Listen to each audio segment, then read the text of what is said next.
The Dragon Who Had Lost His Spark.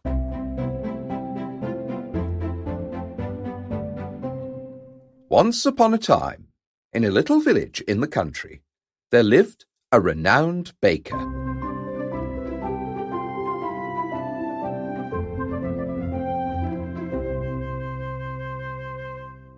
He knew how to bake the best rolls, the best loaves of bread, and the best pies for miles around, and he was deservedly very proud of it. The baker had a son, whose name was Jack. But he was not at all proud of Jack, because although he was a strapping young man and clever enough, he didn't like baking bread. When Jack was waiting for the bread rolls to bake, he got very bored. He gazed into the oven, yawned, and sighed dramatically. His father couldn't bear so much as to look at him. "What am I to do with you?" he said. "I've taught you everything and given you all the best recipes, and you just sit here yawning. Don't you realize the bakery will one day be yours?" Jack plucked up all the courage he could muster and replied, "I know that, Father, and I'm grateful for all you have taught me. But I'm bored. I've never been outside the village. I have seen nothing. The only thing I know about is this oven. And I'm fed up with it. I want to see the world. I want to learn more than just how to knead dough." The old baker nodded his head sadly.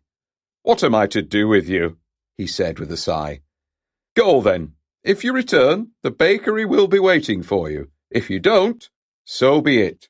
I'd rather have no helper at all than one as bored as you are." And so Jack packed a few necessities and a bundle of butter croissants and set out on his journey. He went on foot and followed his nose.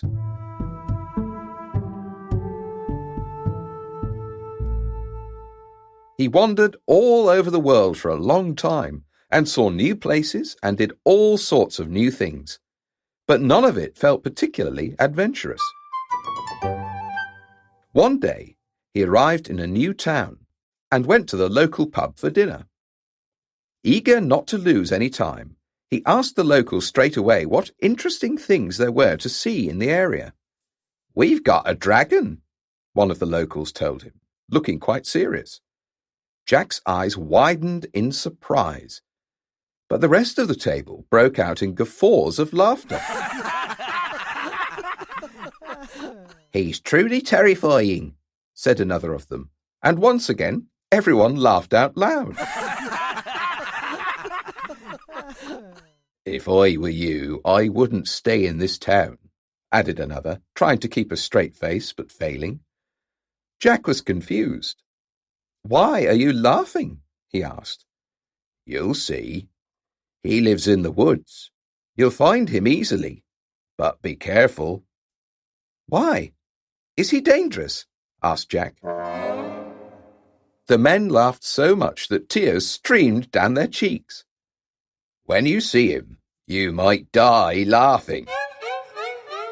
Jack didn't know what to think. The very next day, he set out to find this mysterious dragon. He walked through the woods for a long time, but there was no sign of any dragon. What he did notice, though, was a fire extinguisher hanging from a branch of one of the trees. Soon after that, he found another one. And not long after that, he saw a hose hanging from a branch. Not much further, there was a helmet with a dark visor. This strange collection of firefighting equipment led all the way to a rock face, and at the foot of the rock face was the dark entrance to a cave. "Is anyone in there?" Jack called out. "What do you want?" "Have you brought more stuff?" replied a grumpy voice from inside the cave. "My name is Jack, and I'm looking for the dragon," Jack said tentatively. In the depths of the cave, something moved, and then a dragon's head appeared. And then another one, and a third. The third one was grumbling. If I catch anyone else hanging their clutter all over the trees, I swear I'll—" But the three-headed dragon broke off mid-sentence when it saw Jack's puzzled expression. "Didn't you come to laugh at me?" he asked. Jack shook his head. "I was just curious. I've never seen a real dragon before." "And you probably never will," replied the dragon sadly. "I'm not a real dragon. I can't breathe fire." "Everyone in the village comes out here just to mock me. They hang up ridiculous clutter all over the trees and make all kinds of fun of me," complained the dragon. "But how did you get here?" "I set out to explore the world," Jack answered.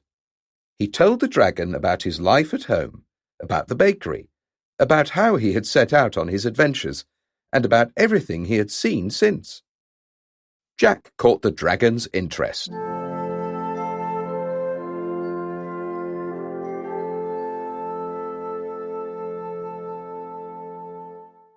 The dragon began to ask him about the things he had seen and done on his travels, nodding first one, then two, and sometimes even three heads.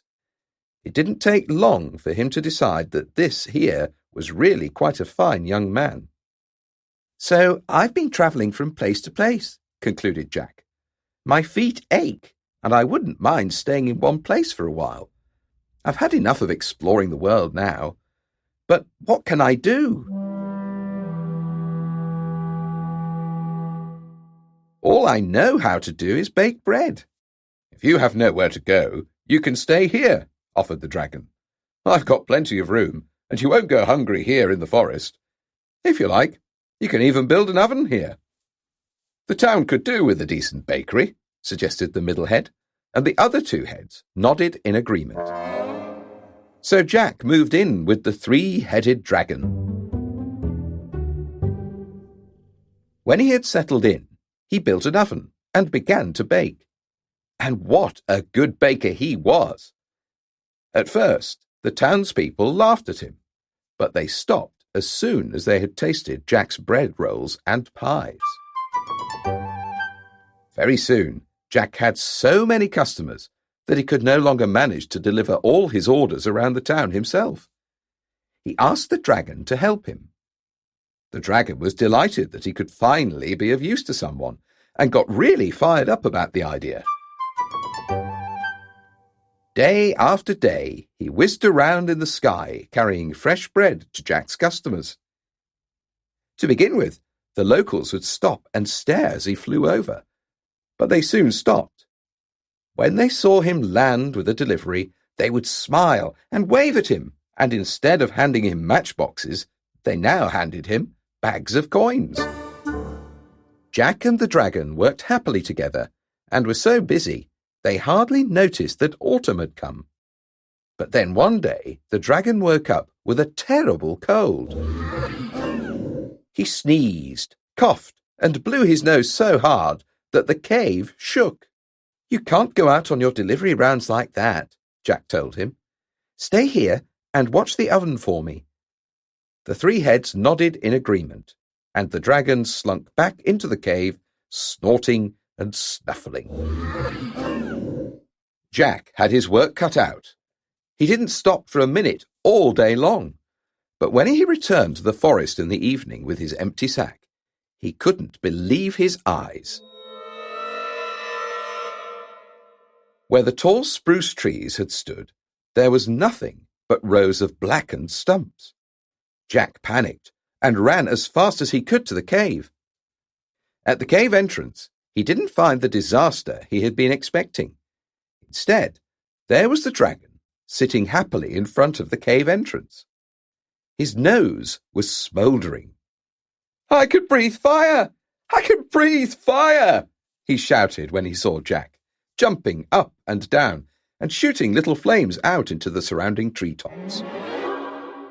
When he had calmed down a little, he told Jack how he had been looking after the oven when all at once he felt a sneeze coming. As he had breathed in, he had accidentally inhaled the fire from the oven. And that, would you believe it, had lit him up inside. And from that moment on, the dragon had his spark back. He could breathe fire. The dragon laughed, and little sparks flew out of his nose. "I'm going to have to learn how to work with fire again," he said. "I've completely forgotten everything I knew." The middle head smiled apologetically. Jack was delighted. "That's perfect," he said. "We will make original dragon bread with a crunchy crust toasted by a real dragon. No one else can make that, not even my father."